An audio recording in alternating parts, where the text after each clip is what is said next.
You've never bought into Black inferiority. They may condescend to you. They may try to close a door to you, but it's up to you to accept or reject that. I've discovered that the people who do well in life are the people who learn to manage their challenges well, because the challenges are inevitable. Pitfalls of victimization, they're inevitable. There's an infection in the human heart that makes people discriminate and treat each other the way that we do, and it has little to do with skin color.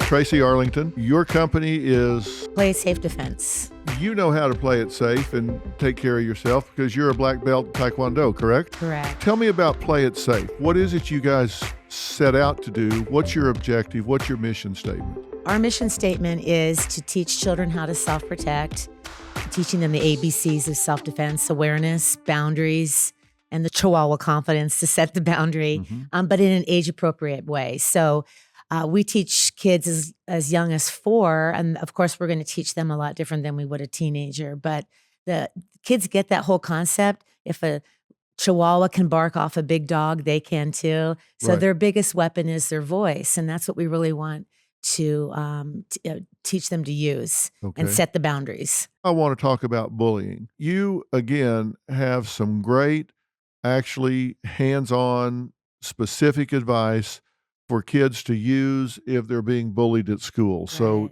take us Yeah. through that. Let's Okay. assume that we've got a kid that's being tormented, verbally abused at school. We had a young man that was 9 years old. He was gay at a school in Denver, Colorado. He was in school for 4 days and killed himself, reportedly because of bullying. Right. And we see this just so often, time and time again. Right. I just know if you had worked with this young man before he started school and he had some techniques and skills and abilities, he would be alive today. What do Right. you tell kids that are being bullied? Well, it's two-sided. So with the little ones, we find that it's not as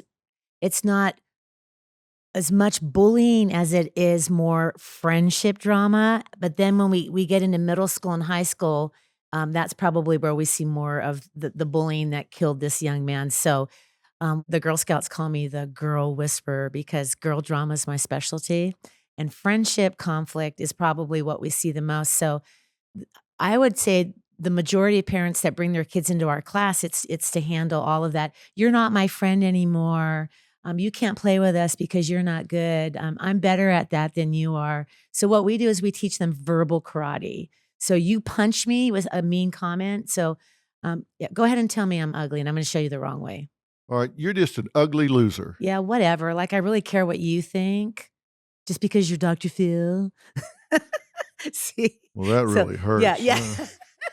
So that's the wrong way to handle it, right? Because didn't I just lose my power to you? Yeah, of Yeah, course. exactly. Sassiness attracts more Yeah. sassiness. I have this huge poster of a sassy Sasquatch that we tell the kids, you don't want to say, so, I don't care, who cares, or whatever. So now we're going to replace those with more powerful responses. So Yeah, because when you do what you're talking about, then they've poked and you've reacted, And you've that's what they responded. want. They've got the desired and reaction. they have your power. Yeah, they've gotten Right. under your skin, so they've Uh-huh. got control. Right. Okay, so, Now, so tell me I'm ugly again. all right, you're just an ugly loser. Oh, that's good to know. Hey, how was your summer?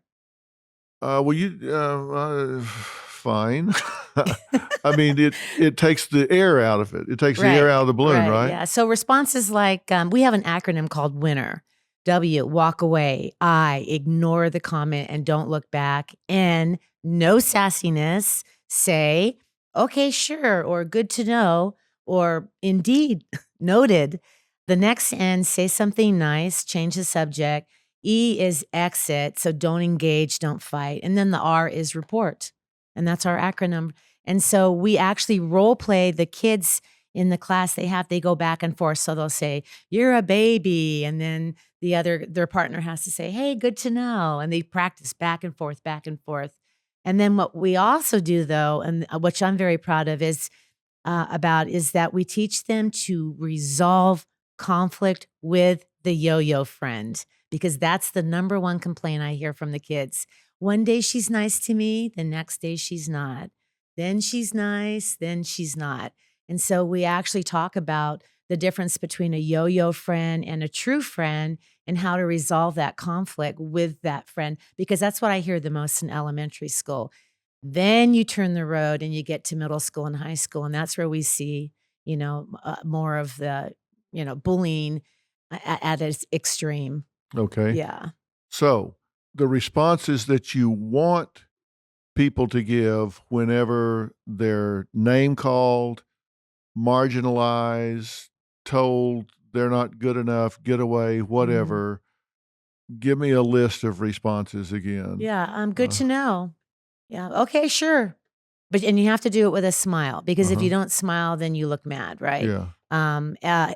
Indeed, noted, or with the littles, like with your granddaughter, tell her if someone says to her, "You're not my friend anymore," she should just say, "Well, you're still my friend." Mhm.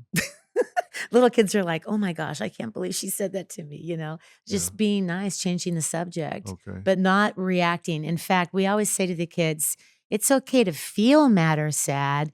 Just don't let a mean kid see my feelings. Keep my power with a kind comment and a smile, even though I feel like hitting them, because we're not going to lie to them. That's what they feel like doing, but then they'll lose their power. If they do this with any kind of consistency at all, then that person that's picking on them is going to go find somebody else that's easier to deal with. Someone who's not confident. And that's it in a Yeah. nutshell. Do you know, in our class, and I really encourage parents to do this with their children, have your child stand up straight, hands at their side, because when you put your hands in front of you, that looks shy or weak. Crossing the arms is mad.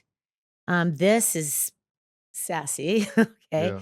Yeah. But this is what we call confident posture. And I encourage parents to actually practice that with eye contact, because that's powerful. And the smile, that was what seals the deal. We tell kids that that's your superhero power, is smiling, even though you don't feel it. Yeah. And eye contact is really important. Really And important. if they have the confidence to do that, it can really help. Right. But again, role playing is very important, just like you and I just did. If a parent will sit down with their child and role play this, the kids can roll their eyes till the cows come home. That's okay. But if they still go through the trials, they still go through 1, 2, 3, 4, 5 times, they may roll their eyes. And I always tell parents, kids may seem like they're not listening, but they're watching and they're learning. Yeah. And it may be a day, it may be 2, Yeah. but that's going to come into play. Yeah, we had 3 school assemblies today. We had grades K all the way through 8th. And you want to know, the middle school kids were taking notes. Yeah. Because they want to know how to deal with the drama, and also with the bullying, and how to look confident even though they're not feeling it. Yeah. I think sometimes these kids make the mistake of thinking that they always have to be in a relationship with someone. They always have to have that friend there every minute. And I always try to get kids to understand, you know what? If you're alone, you're not a bad person to do it with. I know. I mean, if you like yourself, if you have confidence, and maybe this afternoon you're in the library alone, if you really feel okay about yourself, you're not a bad person to hang out with. Right. Didn't you say that in your book? You said be your best friend? Yeah. Exactly. You've got to be your own best friend. Right, right. And if you really think that, if you can really have that in your internal dialogue where you say, look, so I'm going to spend the afternoon alone, but, I crack myself up sometimes. I get along with me fine. You could be like my husband. He's always alone with the dog. Yeah. It's just him and the dog. Well, the man's got to have his dog. It's always. So I got you.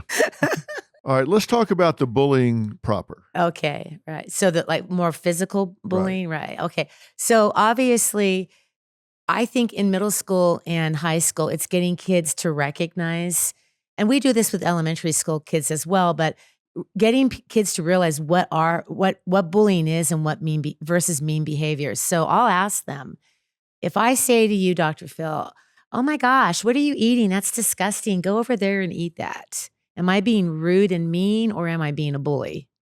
And kids will say, "I'm being a bully." And I say, no.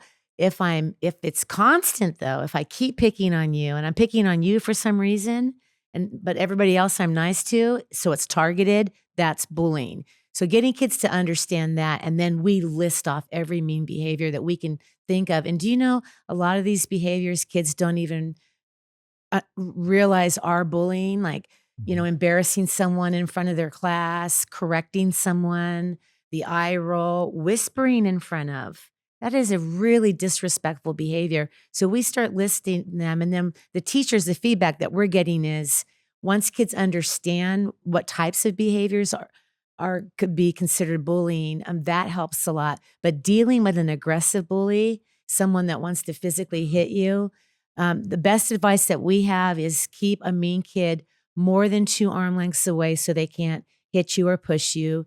Use your voice to attract attention. Make sure your hands are up so people can see that. No pointing or this, because that's, fight. This is a girl fight. And noise attracts attention. And that actually happened to me in high school. And I used that and it worked.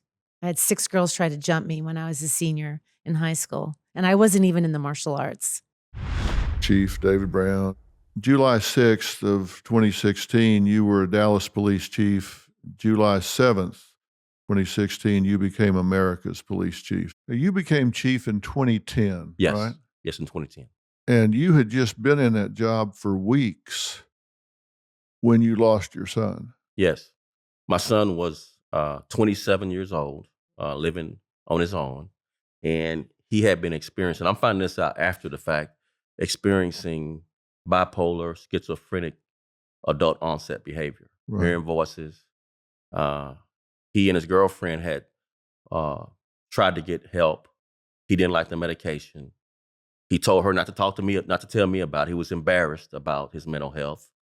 I was unawares. He has a psychotic episode. He's experimenting with marijuana that's laced with hallucinogenic drugs. And he gets a gun and just starts shooting. He's shot and killed by police, and an officer is killed in this horrific shootout in a suburb of Dallas. And I'm in the job just a few weeks. Burying a child is bad enough, but the circumstances that happened was just over the top grief. So he shot and killed one of your officers? A suburban cop. Right. Yeah. And then he was killed Yes. by an officer. Yes. And he was mentally ill. Yes. I mean, it's a perfect storm. Police, it's like a family. So you grieving twofold. Yeah. You're grieving for the loss of your child, and you're grieving for the loss of a police brother. And there's people talk about, what do you say? Nothing you can say to. It's a grief and a pain that's dark and deep. It really is, and it's. But for my faith in Christ, that I'm able to even talk about it. And I think it's important for me to talk about it. It's therapy for me. I've talked about it on more than one occasion. But the despair and the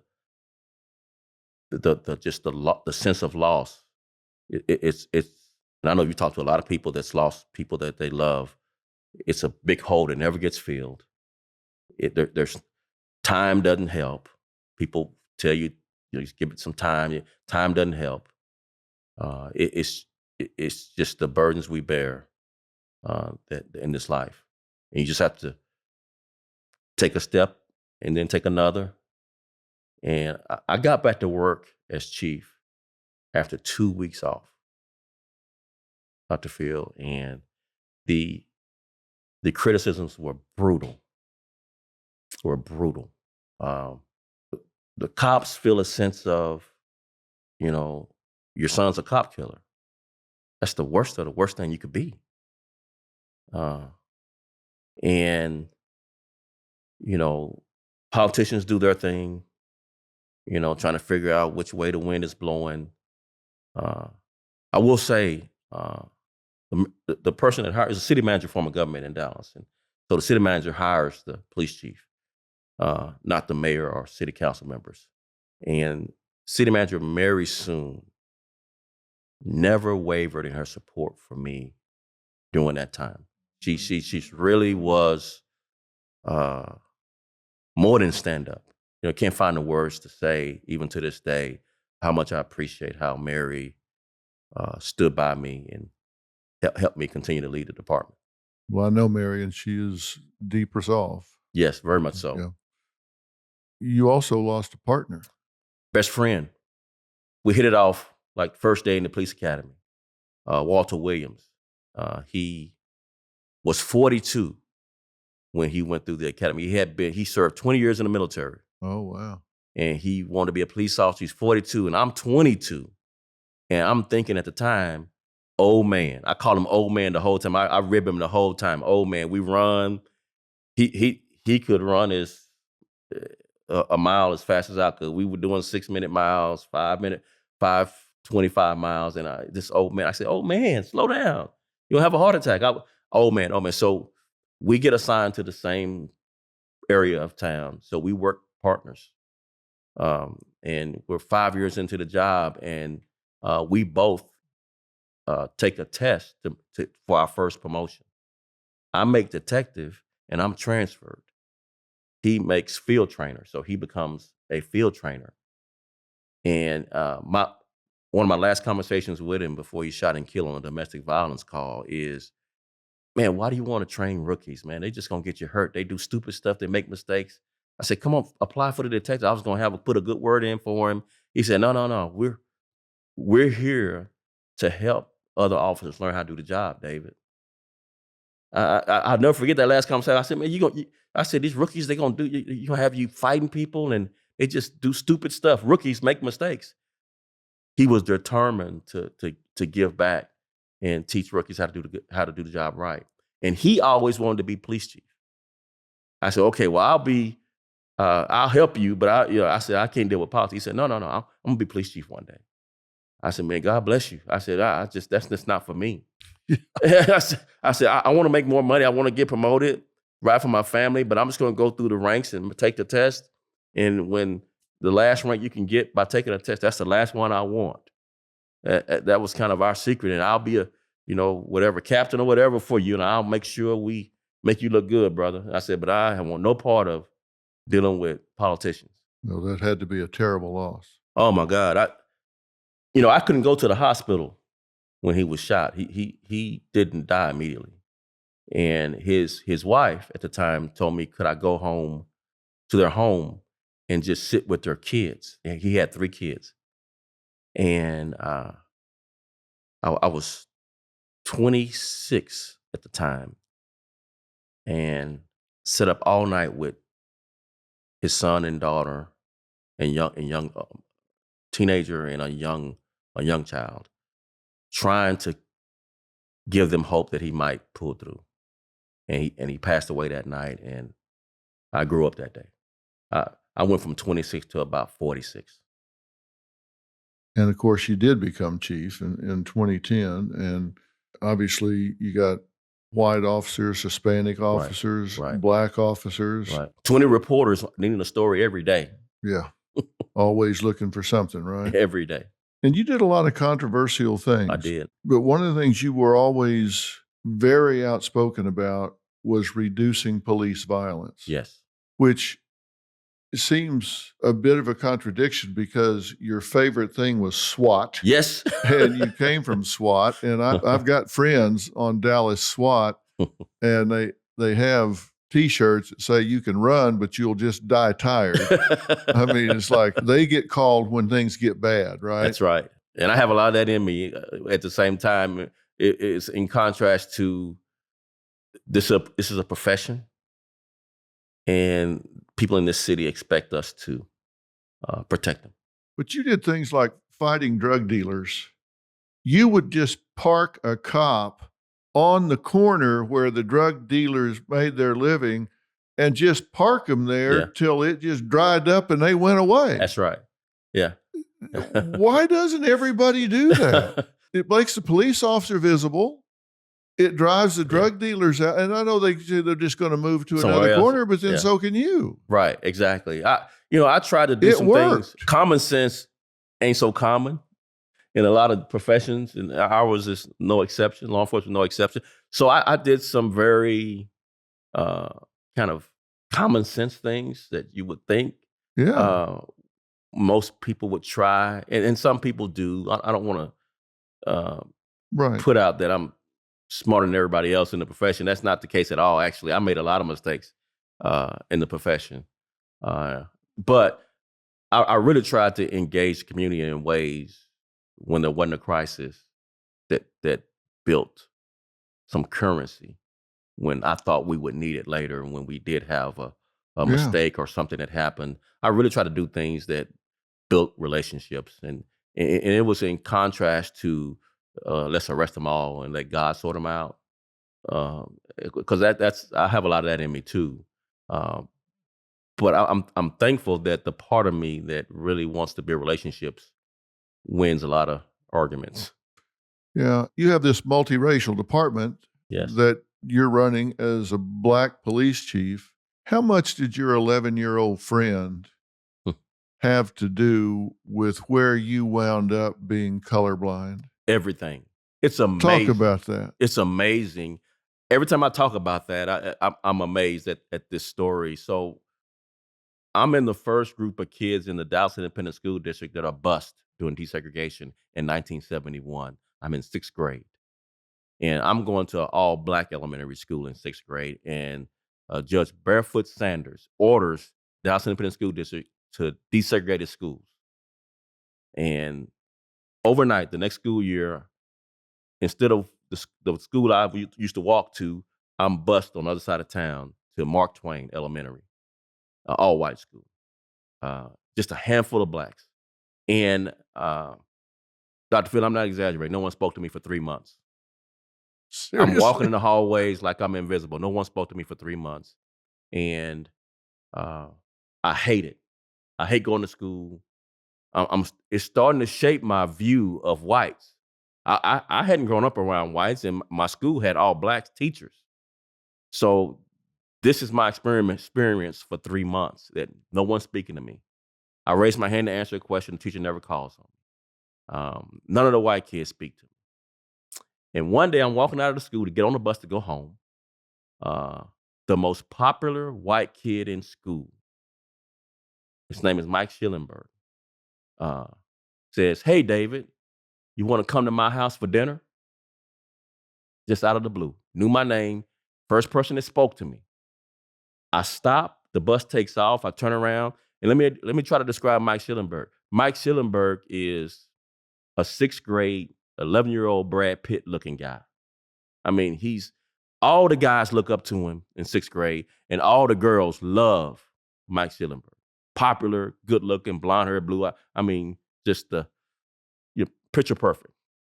And I turned and I said, yeah. Who's gonna turn down Brad Pitt for dinner? So I'm going, And so Load me up, huh? yeah, let's go. And we walk, and I'm walking with it, and I'm thinking, first thing I'm thinking is, at 11-year-old, man, white people should eat dinner early. Because it's like 3 o'clock, and my mom ain't gonna cook till 7. So that's the first thing, is that dinner gonna be ready when you get home, Mike. And we walk in, his mother calls him to the kitchen. He hadn't told her he was gonna invite me over for dinner. And they're going back and forth, whispering in the kitchen about this. And I'm sitting on the plastic furniture. You know how they wrap the furniture in plastic in the 70s. And I'm thinking, man, I'm about to get uninvited to dinner. I'm feeling like Sidney Poitier, but I'm trying to walk out the front door. I said, man, I'm not going to get embarrassed and get kicked out of the house. So, but before I got to the door, his mom comes out with 2 pot pies. And we sit down, and DrPhil, I'm not exaggerating. You would thought we'd known each other our whole lives. We are like 2 people. We talk all evening. We play outside. We lose track of time. It's starting to get dark. I miss my bus. My mom doesn't know anything about this. And so, Mike's mom got to take me home and to the hood at dark. She ducking down. Yeah, that's the fastest driving white woman I ever seen. She drive NASCAR. But we get home, and my mom has convened a search party to look for me. Because she thinks the Klan had got me, and I'm like in a ditch about to die or something. Right. And she turns around and hugs me, kisses me, asks me, where the hell you been? And I point toward Mike's mom's car behind me, and she speeds off and a dust of smoke. It goes where the car had been. It's funny as hell. And might change my view of race forever. Forever. Just with that invitation. And y'all Changed my remain view. friends from We're then? best friends to this day. Really? To Best this friends. day? Yes. What's he Stayed do? in touch. He's a banker in Dallas. Really? Yeah. He went to the University of Texas, like me. Yeah. I'll never get sucked into first being a victim because you're not going to treat me second class. You're just not going to do it. Or, having someone else feel the same way because they wasn't raised right. Yeah. Maybe I need to teach you a little bit about brothers. Well, isn't it something how that happened when you're 11 years old and it influences who you are as a police chief in one of the biggest cities in America? Yes, especially through crisis moments. That having that lens Yeah. of a young white person treating me with respect is revealed during crisis moments, much more than any other time. Do you have a strategy, a philosophy for school shootings? Should there be armed guards at the schools? Should the teachers be armed? Right. What is the solution? How do we combat this? I've been discussing this with a couple of independent school district police chiefs recently. So I got a lot of information about this. It's multifaceted solution, more than one solution. Number one, we need to put the money into bulletproof glass for our classrooms, including the doors, and make those safe rooms that you just can't shoot through. We need to have limited access to our schools. Our schools have 20, 30 doors where you can come off the street and walk in anywhere. Need to have limited access to our schools. We need to have a system to communicate to the staff when we have an incident. In many of our school shootings, one area of the school didn't even know what was happening compared to the other side of the school. The old intercom system just is not 21st century solution to this complex problem. We had the intercom system, they never would have imagined school shootings when that was created. Next is a touchy subject, but I've mentioned it before. We need to be able, through primary care for our young people, identify mental health and have access to quality mental health for our young people. Not that mental health equals school shooting. That's not what I'm saying. I'm saying early identification can lead to mitigating it evolving to a violent circumstance. DrPhil here. Come February 27th, you're going to be able to pick up a book called Weve Got Issues. And we do. This is a book that says it's going to teach you how to stand strong for America's soul and sanity. And in this book, I set forth 10 principles for saving this society from going off the deep end. 10 principles for protecting your family. 10 principles for giving you what you need to flourish and have the life that you want for yourself and for your children and for your grandchildren. We've taken some wrong turns. We've been letting the loudest voices dictate some of the thinking that has taken us way off course. Well, I'm speaking up and bringing us back to the center of the road. I hope you'll pick this book up, and I hope you'll read it with a real open mind, because I'm pushing back against a lot of what you've been hearing. Somebody had to do it. Might as well be me. February 27th, We've Got Issues. I'm here with Joseph Raymond Lucero. He is an actor. He is a lot of different things, but he grew up on the mean streets. And when I say mean streets, I'm talking about he is a third-generation gang member whose parents, brothers, uncles were all in the life, struggled with heroin addiction. And Joseph was in trouble with the law at the ripe age of 9 years old, was in youth detention, spent 12 of his first 26 years in the California State Penitentiary. And his son was born while he was in state prison, and that was a life-changing event for him. When was the first time you were actually involved directly with a gang? I want to say about 10 or 11. We started off skateboarding. We called ourselves Team Tiny. Myself, Michael Nillis, Travis Seaman, Tyson Haynar. And that turned out to be my homeboy Trippy, my homeboy Smokey, my homeboy Silent. We went from being skaters to pretty much getting jumped all the time by all the gangs around. We finally said, F it, you know what I mean? We started our own gang. And when that happened, there was only like 5 or 6 of us. And now there's hundreds of them, you know what I mean? And it's still a going concern? It's still a going concern, yeah. I walked away from that years ago. Yeah. You know? When you say you were getting jumped a lot by gangs, what does that mean? You being in their neighborhood? How did you intersect with these guys? To and from school, you come across anybody that, where you from, homie? You know what I mean? And basically, if you're not from their neighborhood, you're susceptible to an ass whooping, if not a shooting or a stabbing. Mm-hmm. At that time, we were still fighting, even though the guns were they were there. You know what I mean? To and from school, you would have shootouts. So sometimes we did school, and we couldn't tell you why we did school. You know what I mean? Or you didn't want to come to school. It was hard to get to school sometimes. How old were you when you first carried a weapon? I was 13 years old, and I remember my stepfather, and I don't use that term a lot because he's not my biological father, but he was the father that accepted me and was there for me, and he was fully engulfed in that, but he did change his life at the end of his life because he ended up dying of pancreatic cancer. And when I say he taught me certain things on how to conduct myself as a young gang member, he knew the right way, if that's even proper to say, because there's no promotion from my end for the gangs, but he wanted me to live it the right way, very contradictive, don't hurt women or children. But if that's the opposition across the table, then you do what you need to do to make sure that we stand tall always. I bring a gun home, and my dad slapped the shit out of me. And I remember crying and him saying to me, "What's going to happen when 6 dudes run up on you and jump you?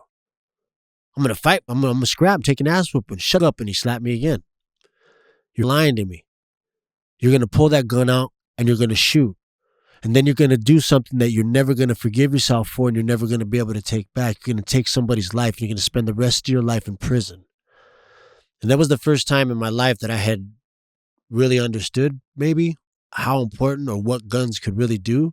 Because here's somebody that I looked up to and wanted to be like, and he's shooting that avenue down for me. And all my homeboys had guns. And he taught me the fighting.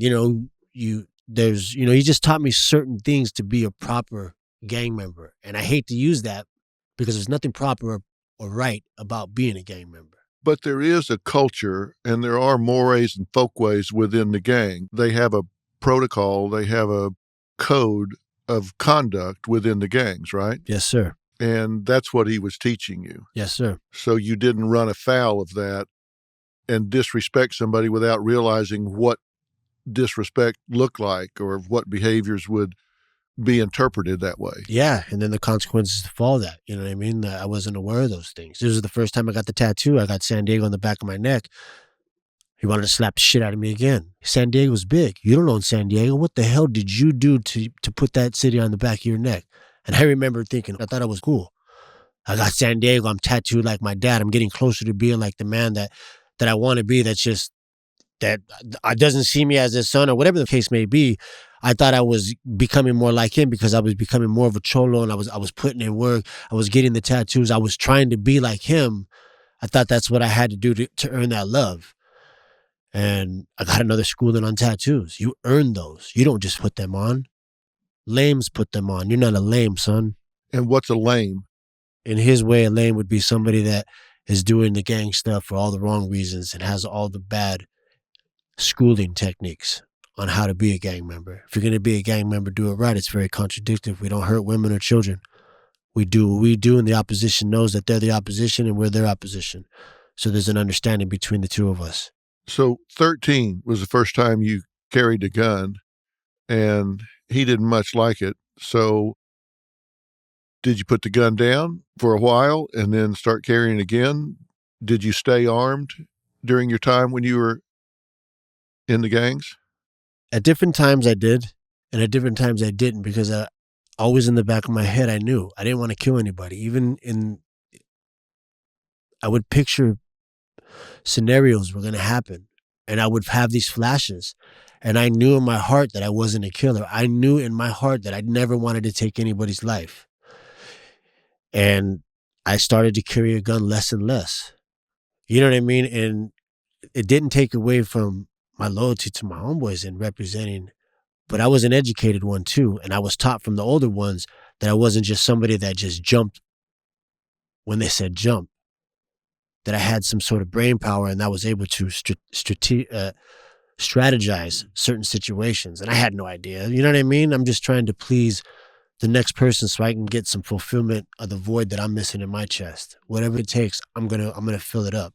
I've heard you say that when these young guys are talking about the loyalty and the pride and the support within the gangs, that may be misplaced, but that it's very real. That when they feel the sense of belongingness and the sense of loyalty and support to the gang, that it's a real thing. There really is a bond there. 1000%. I can only speak from my experiences, DrPhil, and it was the hardest thing. It's one of the insecurities that still comes up today, that I feel that I betrayed them. Some of them were my best friends. We did all the wrong things, but I thought for all the right reasons, to stay connected and to have that love. And that's why I believe I'm here with you. You know, I have to make amends for the rest of my life. You know what I mean? Like, there's some people I'll never be able to say sorry to, and I wish I could, man. And it makes me want to cry right now. I won't be able to, but that's okay because I'm on this path, you know? The love is real, because when you don't know love and you find acceptance, that's love. It may be chaotic, but it's love. And when you find that, you don't want to let that go. I heard you say on one of your I've been listening to your podcast, and I love the me, because only me, I have control of me. But I caught a glimpse when we were talking about one of our past guests, and just the beginning stages of reaching out and that acceptance of being, and the baby knowing that that's my nurture right there. That's the one I can trust to love to. I didn't find that. My mama loved me and I knew that, but I found that even more on the street because my mom's always going back to prison. My dad's always going back to prison. So it was on their terms to love me. In the streets, it was on my terms. It was on my terms with my homeboys. I was able to show them love that not even the police could take. Give me 20 years, I'll never tell. I'll do the time. I'll put in the work because I built that. Nobody could take that away but me. But me. That was my purpose for so many years. But I was just angry, resentful, insecure. I felt abandoned and I didn't know which way or how to run. But that love, man, that love was real. So you're not getting it at home. Then you go out and you bond with these guys, and it's like, we're all in this together. It's a brotherhood, and that death feels real. It was real. It was real. As we say it right now, I still feel it. Not the loyalty to it, but that it's real. Because some of them are dead. Some of them are in the Bay. Some of them are doing the rest of their lives and never able to come home because of what we believed in and what we started. And I wish they could find something that, and know even in there, if they have to stay in there for the rest of their lives, that they're worthy to change. You know what I'm saying? Like I still feel that loyalty to help them grow. Because what I feel, DrPhil, I feel alive. I haven't felt alive The last 5 years, I've been more alive in my life. This month is like, I've been on your show 6 times, man. You have went out of your way to want me on your show. My insecurities run rapid. Fuck does DrPhil want me, Joseph Lucero? Why would you want me after all I've done? You know, and then I shut those down because I have healed that. But I have to embrace that. And I talk to my sponsor and I let the ones that I trust, and I know that these little, that I'm hitting with these demons again, that they're coming up because they're questioning it. Because I'm a self-sabotager. I get in my own way because I'm insecure sometimes. But that's the old me. Now I have people to have that support and hopefully work through that. But do you give yourself credit? Like, you and I've worked together, as you say, a half a dozen times with young men that were really on the precipice. They were on the edge of the cliff. And I mean, I have seen you come and just really give from the heart, really dig for these kids that you didn't know until you got here, and make a huge, monumental difference in their lives. Are you able to give yourself credit for that? Yes, in the sense of that I connected with them on their terms, not on mine. I found similarities. And to see the joy just a little bit, you know what I mean? Gabe rapping, Jason being able to go on his trip with his mom. Yeah. I still communicate with Chaz. This morning, he's all over my social media because he wants to call out this kid. And I simply hit him back with, no, it's not about judging, baby boy. We have to have the patience. It's not about the hood. It's about the pain in our chest. And 4 comments back. His last one was, you're right, big bro. Praying hands up, change is possible. And that reinforces that I'm doing, and I feel good about that because the young man started hostile. Wants to judge this man. You the same kid. You young Bieber looking. You know what I mean? But you have pain in your chest that nobody can contest that. And that's real. So that's all I wanted to tap into. I just find the similarities that I had as a kid. Does it feel strange to you that everybody around here on the DrPhil team has embraced you the way they have? It's unbelievable. It's unbelievable. Every time I walk in, I just smile. Like, everybody's smiling. Like, I'm just like, and then the moment you told, me that you wanted me back, that when my son was here, that's monumental for my son. Like, that alone, his life we've been doing this, but then somebody of your stature saying, I would like you to meet with so-and-so and figure out something for this or that, for the future, whatnot. And that was just so beautiful. My son seeing that. And I was just like, my son's telling me, yeah, Pop, it's because of how you talk to us. Same way you talk to my friends, the same way you embrace that kid. And my son, like, who I left the first 6 years, 5 years, 8 months of his life, and abandoned him and his mother, and why I went to prison because I thought I was the tough guy, and had to leave her out there to raise him. And now we've built that relationship. Yeah, I talked to him that day, aside from you a bit. He's very proud of everything you've done and are doing. He was proud of you here that day. He's proud of his dad. And you're proud of him, I know. Oh, man. Now, let me ask you something. People wonder about this.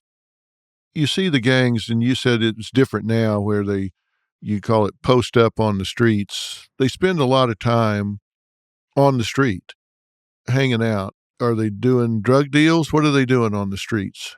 I mean, it's to each their own as far as the gangs. Every gang, every neighborhood has their own set of bylaws. They have their own cultural influences within every single neighborhood. So whatever's been passed down from the generation prior is usually what is running their train of thought and their belief system in the present. And that could be whatever. Kids coming from prison, bringing prison politics. Maybe they're just drug dealers and just want to get money to get out of the neighborhood, because you hear a lot of that too. And they're like, I just want out of the neighborhood. That's all you know how.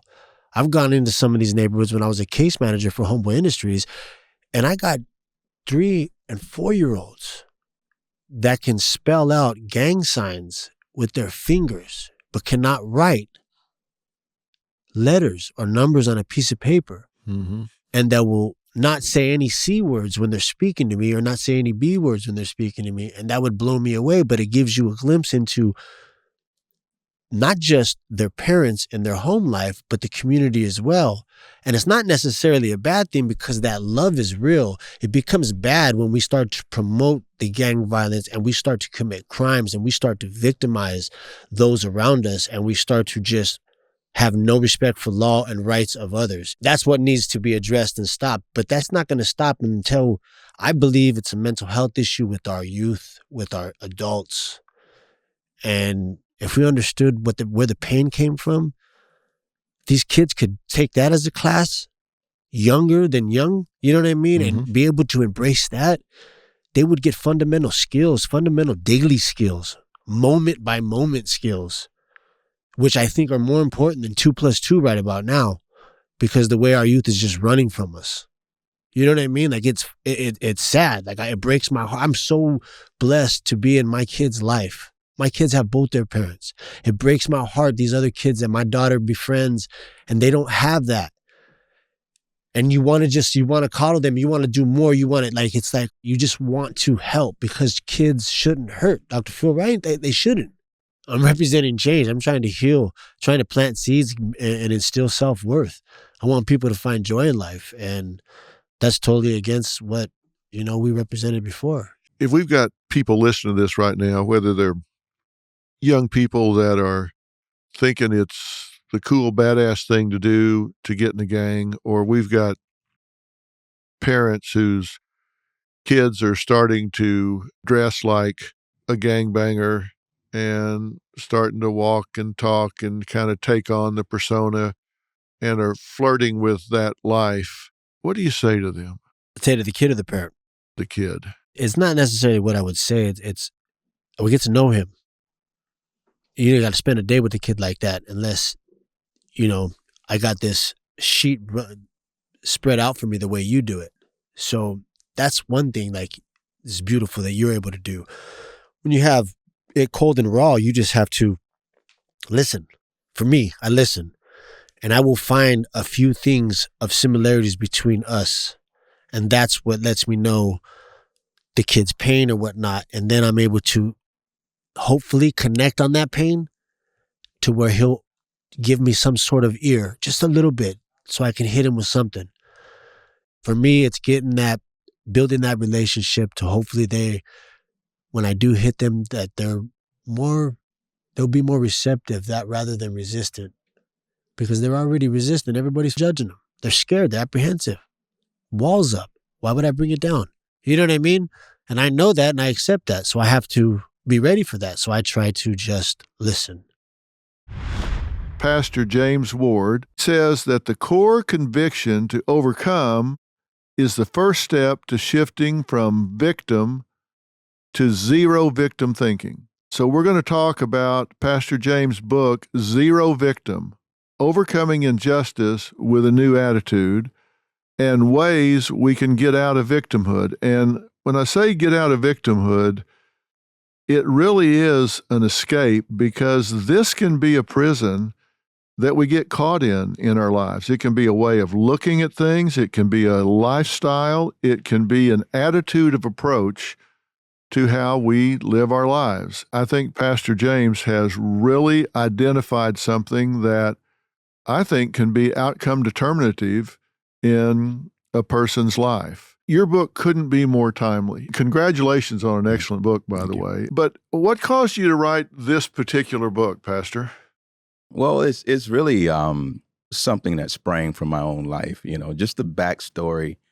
I grew up in Tuscaloosa, Alabama, in the South, and Doctor, there was just an understanding, nonverbal understanding that Black people and white people didn't get along. That was the culture there, and that was further clarified by the fact geographically that Tuscaloosa, my hometown, is divided by the Black Warrior River. And it was like the white folks were on the north side of the town and the Black people were on the south side, and you just didn't cross the river.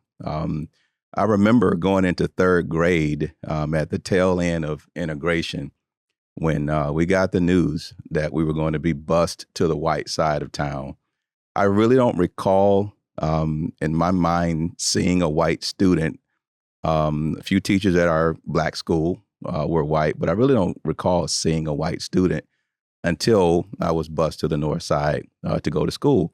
On the way to the north side, you cross the river, there's a geography change. I noticed that the homes were very well, the lawns were very well manicured. The hedges were trimmed.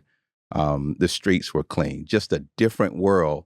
And something on the inside of me initially said, I belong on this side of town. You know, it's like your outsides. I'm liking this. Yeah, your outsides are catching up with your insides, you know, which has a lot to do even with victim thinking being perpetuated, just environment. But once we get to the new school, the chalkboards are nice and clean. The building is well lit, fresh paint. All the playground equipment worked. But on the inside, I was saying, you know what, there's going to be some racial problems because black kids and white kids aren't supposed to interact. I had a great teacher who was happened to be a friend of my grandmother's, Southern AME pastor. She was the wife of a Southern pastor. And she happened to be my third grade teacher, but she was the most refined, stately black woman I'd ever met. And she would do something that was revolutionary. She would put our names on the board whenever we did well in class, not for punitive reasons, but whenever we did well, she would put our names up.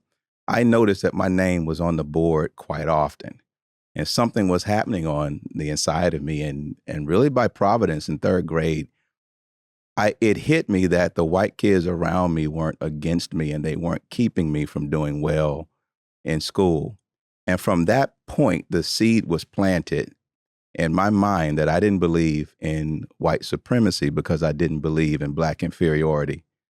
I understood in third grade that intrinsic worth, knowing my identity, knowing what I was capable of, I could not be robbed of that because of the perceptions of the people that were around me. Now, that was the seed, and that really began to kind of shape my life, and I experienced what I call zero victim relationships all throughout my life, healthy, quality relationships with people of all ethnicities. And, you know, a few years later, many years later, as a matter of fact, I was working at a church in the south suburbs, which is a church I pastor now. And we took an attitudinal assessment.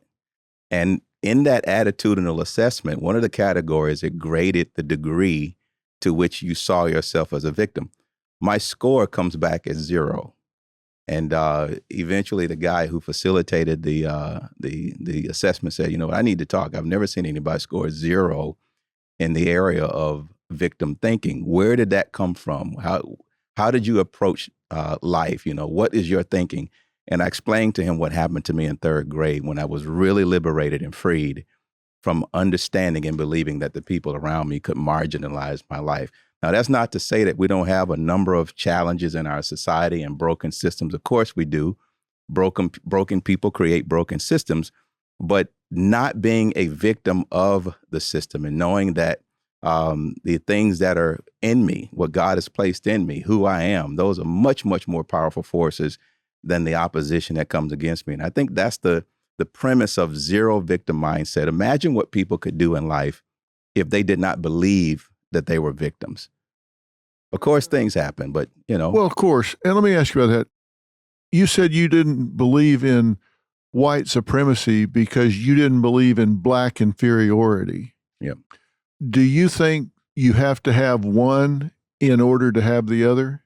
Do you think that the black man, the black woman, the black child has to be instilled with a feeling of inferiority for white supremacy to reign? You have to buy in at some point. And I'm not saying that there are not legitimate instances of folks that you interact with that communicate that, or sometimes you're in a situation where there are inequities in terms of power and privilege and those kinds of things. Absolutely. But you have to participate. At some point, you've got to believe it and embrace it for it to be operative in your life. I would tell our church for years, I don't know who the grand dragon or the grand wizard of the KKK is. I don't know who he is, the highest guy. I love him. Now, he has problems. He has a number of different things that he needs to work out in his life. But as far as James Ward, I love him. I care about him. I have empathy because of the problematic thoughts and sentiments that he has. there's something greater in me. The love of God in me is greater than the hatred in him. I would never allow him to be in power over me, for his hatred for me to undermine my love for him. That's the power of zero victim thinking. That kind of thinking that you're describing would go a long way to getting the divisiveness in this country to narrow, to bring people to a willingness to start talking to people that have a different position on some of these core issues right now. Because right now, we're seeing people that disagree with us as the enemy. Not just somebody that disagrees with us, but the enemy. And enemies are people that we see as attacking us, taking advantage of us, doing bad things to us. And there's no way you can do that unless you see yourself as being under attack. I think it's terrible that we've gotten to the point where we really do see anybody that disagrees with us as an enemy. And I know people say, oh, this is the worst it's ever been in America. They forget about the Civil War. It seemed like things got a little bit worse then. I was around when we had the demonstrations against Vietnam, and I think we were as close to this country melting down then probably as we've ever been. So there have been other times, and we seem to have come out the other side of that, maybe better, at least okay.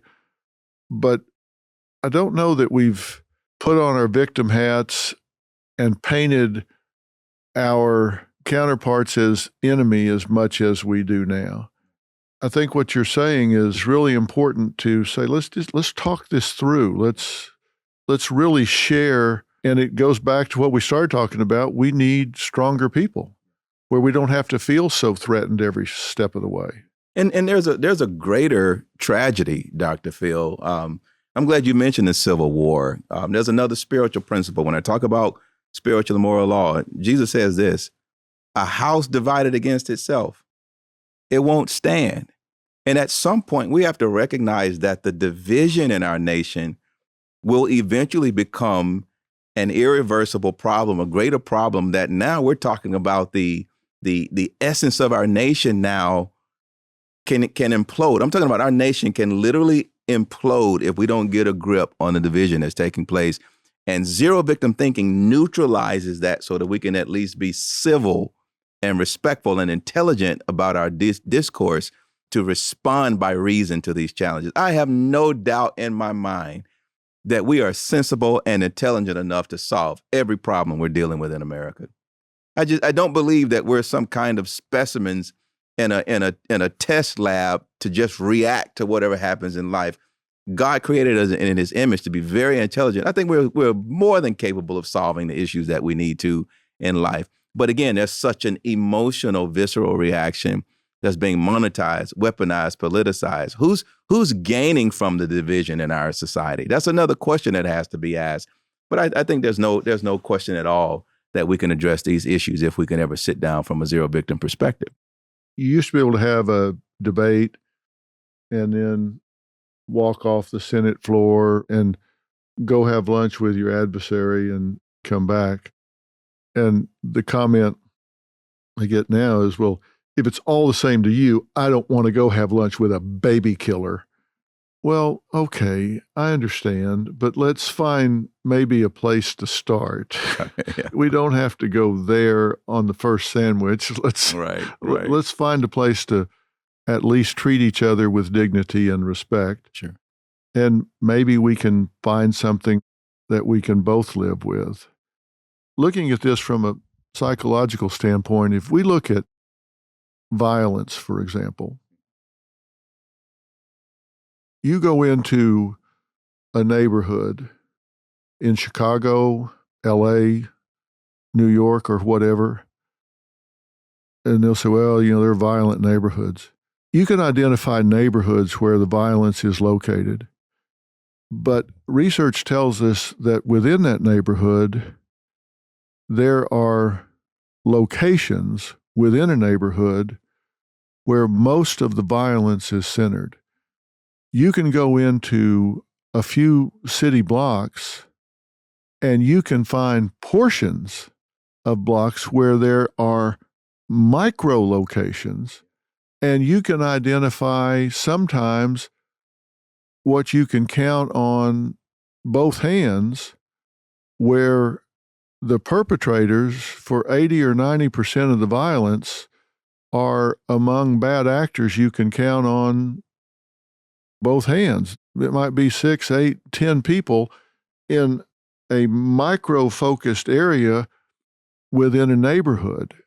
That means if the right people, the police officers, the social workers, the parole officers, the probation officers, can get this mentality and sit down with those young men, and they are men, and they are young, and they are identifiable. We know who they are. We know who's doing what they're doing. And get this across to them that they do have a choice, and that it's them that needs to take off the glasses that see the world in this way. Significant changes can be made with a relatively small number of people in every community. That's correct. Because we know who they are, we know where they are, and you're talking about a mindset they need to embrace. And if they will, then the whole tenor of the neighborhood can change. Yeah. I've seen it when we take them out and we incarcerate them, but they tend to come back, or somebody tends to come up in their place. But if instead of doing that, you change their leadership, you change their influence, then you can change the tenor of the whole neighborhood. And Doctor, I'll add one more component to that, which I'm the greatest advocate for: family. I take tremendous pride and esteem in being a father. So in that same scenario that you're communicating, and maybe this is a completely different show, we have to talk about the role of the family and the role of fathers in the home, and fathers having a zero victim mindset to teach their children. It's really amazing that the Bible, even though women carry the baby and nurture the baby, the Bible tells fathers to raise your children up in the nurture and the admonition of the Lord, and don't exasperate them, don't provoke them to wrath. It was God intended for the fathers to be the educator and to define in the home. And so another missing conversation with victim thinking and the challenges that we're seeing in our society is we're not really addressing the role and the importance of fathers in building strong families. Now, the second part of that, when we talk about, just the attitude, the overall attitude of victim thinking, we get to travel the nation and, even internationally quite a bit. I get to meet people from all over America, and I'm amazed at the common denominators of decency, living a good life, a quality life, that most people in America want the exact same thing. And when you talk about those micro pockets, those small areas where you're seeing trouble come from those areas, I think the same thing is happening in our nation with the division, that it's not widespread across the nation. The nation is not as divided as we're being, taught and told that it really is. Most people, I think, have unified around the common denominators: good old fashioned life, liberty, and the pursuit of happiness. My one criticism of Thomas Jefferson, I said he got the order wrong. Instead of life, liberty, and pursuit of happiness, it should be liberty, the pursuit of happiness, and life. I think everything starts with being free. And once you are free, you're now free. You have the liberty for the pursuit of happiness. And as you pursue happiness in life, it creates a life for you. That's the power of zero victim thinking, that any person who is subject to victim thinking, you don't have a life. You're not free. You're not able to pursue your goals, your calling. You lose the dignity of being who God created you to be, to give your best, to be your best, not only for yourself and your family, but for your community. Don't deprive the world of the greatness and the great potential that is inside you because you're living subject to victim thinking. I really want to see a mass liberation take place and see this broken over our nation. I think it'll lead us to a place that we'll all benefit in ways that we've never imagined before.